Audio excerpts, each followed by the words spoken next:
মাটির তৈরি। এখন যারা নূরের তৈরি বলে তারা কেন নূরের তৈরি বলে? তারা বলে রাসূলকে মাটির তৈরি বলবো। মাটি তো একটা সাধারণ জিনিস, তুচ্ছ জিনিস। নূর আলো তো একটা দামি জিনিস। এখন আমি আপনাদের প্রশ্ন করি, নূরের দাম বেশি, আলোর দাম বেশি না মাটির দাম বেশি? কেমনে মাটির দাম বেশি? এক ট্রাক মাটির দাম বেশি না এক ট্রাক লাইটের দাম বেশি?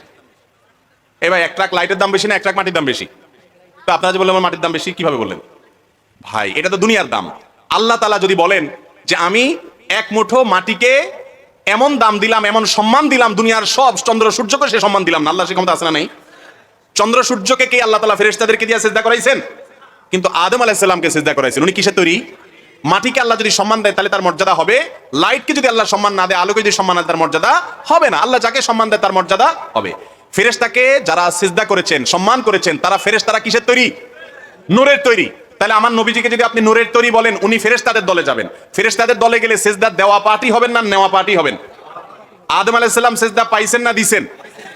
নবীজিকে যদি নূরের তৈরি বলেন তাহলে ফেরেশতাদের দলে যাবে, কারণ তারা নূরের তৈরি। তাহলে ফেরেশতাদের দলে গেলে আমার নবীজি সিজদা দেওয়ার পার্টি হলেন না নেওয়ার পার্টি হলেন? আর সিজদা দিলে সেটা সম্মানের না, যে পায় তার সম্মান।